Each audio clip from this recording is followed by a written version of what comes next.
Good evening students. आज हम लोग 10th क्लास का चैप्टर 5.1 देखेंगे। ठीक है, हम लोग पिछले चैप्टर में फार्मूला वगैरह बतलाए थे और बहुत सारे डिफिनेशन था, परिभाषा था, उसको हम बतलाए थे। उसके बाद हम इस पर चैप्टर हम चालू करते हैं। आप लोग को बतलाए होंगे ए एन बराबर a plus n minus 1 into D.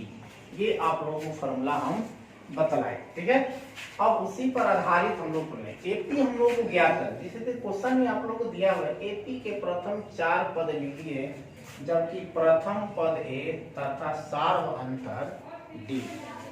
ठीक है, तो हमें प्रथम पद दे दिया है और डी दे दिया है, यानी सार्व अंतर दे दिया। हमें एपी का पद निकालना है। जब भी एपी का पद निकालना है, पहला पद T1, दूसरा पद T2, तीसरा पद T3। T1 का मतलब A होता है, T2 का मतलब A प्लस D होता है, T3 का मतलब A प्लस 2D होता है। जो भी यहाँ रहता है उससे एक कम होता है। ठीक है, इसको ध्यान रखना है। ठीक, तो देखिए पहला क्वेश्चन में A का मान 10, D के मान 10 दिया है, AP के 4 पद ज्ञात करना है। बहुत ही आसान सिंपल सा एकदम क्वेश्चन है। T1 का मतलब A यानी पहला पद, ये होता है आपका 10 दे दिया, ये आपका हो गया आंसर पहला पद। T2 दूसरा पद, T2 और A2 याद रखिए दोनों सेम चीज है, A2 भी लिख सकते हैं और T2 भी लिख सकते हैं। ठीक है, तो T2 बराबर A प्लस D होता है, A के मान 10 और D के मान देखिए यहाँ से 10 है, 10 10 20 हो गया। T3 ज्ञात करना है, A प्लस 2D और A के मान 10 है, 2 और D के मान 10, 10 दूनी का 20 है, 10 कितना हो 20। इसी तरह से T4 ज्ञात कर लेंगे। और जरा इसमें देखिए आप लोगों को क्वेश्चन दूसरा यहाँ पर दिया हुआ है, क्वेश्चन 2 दिया है, A बराबर -2, D बराबर 0, तीसरा क्वेश्चन दिया A बराबर -4, D बराबर -3 और चौथा दिया A बराबर -1.25 और D बराबर 0.25। आप लोगों का ये काम है, पहला क्वेश्चन बतला दिए, ये आप लोगों का होमवर्क है, आप लोग इसे घर पे बनाइएगा और कमेंट बॉक्स में ये दूसरा तीसरा चौथा का आप लोग आंसर कमेंट बॉक्स में लिखिएगा। ठीक है, अब आते हैं क्वेश्चन नंबर 3 पे। क्वेश्चन नंबर 3 में आप लोगों को दिया हुआ है एपी के प्रथम पद तथा सार अंतर लिखिए। यानी कहने का मतलब ये है, देखिए एपी के प्रथम पद तथा सार अंतर लिखिए। एपी दिया 3, 1, -1, -3 डॉट, ये पता नहीं है कहाँ। हमें क्या लिखना है, प्रथम पद तथा सार। तो अगर एपी में है तो पहला पद को प्रथम पद बोला जाता है, प्रथम पद को ए ले सूचित करते हैं। तो देखिए ए का मान का लिख देंगे 3, ए लिखे या इसको T1 लिखे या A1 भी लिख सकते हैं, इसे हम A1 भी लिख सकते हैं। T2 का मान हमें दिया है कितना, 1 दे दिया है। ठीक है, हम D निकालना है। जब भी D निकालना है तो दूसरा घटाओ पहला या तीसरा घटाओ दूसरा या तीसरा घटाओ चौथा, या हम कहेंगे D बराबर T2 घटाओ T1। देखिए T2 का मान 1 और T1 का मान क्या है -3। 1 में D बराबर 2T घटाओ T1, 1 माइनस, फिर देखिए T1 T2 का मान दिया है कितना, देखिए 1 दिया है और इसका मान 3 दिया है और इसका बराबर हुआ 1 में से 3 गया -2। देखिए क्वेश्चन नंबर इसी में दूसरा है, दिया है -5, -1, 3 और 7 दिया हुआ है। ठीक है, तो हमें A का मान देखिए पहला पद A होता है, A का मान कितना मिल गया -5 लिख दिए।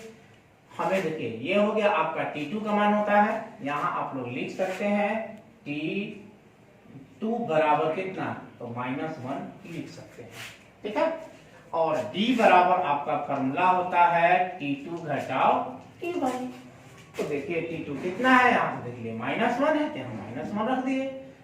T1 का मान देखिए -5 है, यहाँ पर -5 है तो -5 और माइनस वाले से तो माइनस कितना होता है, माइनस प्लस होता है। 5 में से -1 घट गया तो कितना हो गया 4, आपका 4 आंसर हो गया। अब जरा देखते हैं क्वेश्चन नंबर 4 पर आते हैं। ठीक है, क्वेश्चन नंबर 3 में आप लोगों का दिया हुआ है, देख लीजिएगा क्वेश्चन कितना दिया हुआ है। 3 में आपका 4 क्वेश्चन दिया हुआ है, आपका एक क्वेश्चन हम बना दिए, 2 भी बना दिए। आप लोग बाकी शेष 2 क्वेश्चन बनाइएगा। अब आते हैं क्वेश्चन नंबर 4 पर। बताएं कौन एपी है, बताना है कौन एपी। यदि एपी में है तो सार अंतर तथा एपी का अगला पद ज्ञात करना है, अगला 3 पद ज्ञात करना है। कैसे पद दिया तो 1 2 3 4। पहला क्वेश्चन है 1 2 3 4। पहले देखिए चेक करना है, आप लोग को चेक करना है एपी में है कि नहीं। अगर एपी में है तो ही हम उसका 4 पद ज्ञात करेंगे। अब प्रश्न होता है कि सर एपी को हम चेक कैसे करेंगे, ये तो समझ में नहीं आया कि कैसे एपी को चेक किया जाता है।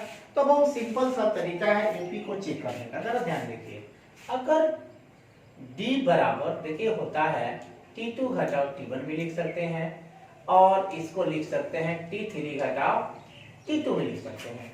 अगर ये और ये आपस में बराबर आ जाए तो हम कहेंगे क्या, ये एपी में है। अगर बराबर नहीं आए तो कहेंगे ये एपी में नहीं है। तो जरा हम देखते हैं बच्चों इस पर कैसे चेक करेंगे एपी में है कि। देखिए एपी में तो है, एक दिया है तो इसको T1 मानेंगे। कितना तो 2। T2 कितना दे दिया आपका 4। T3 कितना दे दिया देख लीजिए तो 8। T4 कितना दे दिया आपको देख लीजिए तो 16। हमें निकलना होगा T2 माइनस T1। तो T2 देख लीजिए यहाँ से कितना दिया है, यहाँ से डायरेक्ट भी देख सकते हैं। ये हो गया 4 और T1 हो गया आपका 2। 4 में से 2 गया तो आपका कितना बचेगा 2। फिर लिखेंगे T3 माइनस T2 लिखेंगे। T3 का मान देखिए यहाँ से ये 8 है, यहाँ भी लिख चुके हैं तो यहाँ 8 लिखेंगे और माइनस में T2 का मान कितना दिया है तो यहाँ पर 4 लिखेंगे। 8 में से 4 गया कितना आ गया 4। जरा ध्यान से देखिए T2 घटाओ T1 का मान कितना है 2 और T3 घटाओ T2 का मान कितना आ गया 4। तो हम यहाँ पर लिखेंगे कि चूंकि T2 माइनस T1 बराबर नहीं है T3 घटाओ T2 ये बराबर नहीं है तो लिखेंगे एपी में नहीं है। यहाँ आप लोग लिख लीजिएगा एपी में नहीं है। ठीक है, तो आप लोगों को 5.1 का दूसरा क्वेश्चन, तीसरा क्वेश्चन और चौथा क्वेश्चन, इसमें 4 ही क्वेश्चन है। पहला क्वेश्चन छोड़े हैं, आप लोग देखिएगा, उसमें भी पहचानना है एपी में है कि नहीं है। तो शेष जो क्वेश्चन आप लोगों को बच गया 5.1 में, अगर नहीं बनता है तो आप लोग कमेंट करके क्वेश्चन को पूछ सकते हैं। पुनः उसका हम वीडियो बनाएंगे और नेक्स्ट एक्सरसाइज 5.2 नेक्स्ट क्लास में आप लोगों को बतलाएंगे। और उम्मीद है कि ये वीडियो आप लोगों को पसंद आया होगा। इसे आप लोग लाइक कीजिए अधिक से अधिक।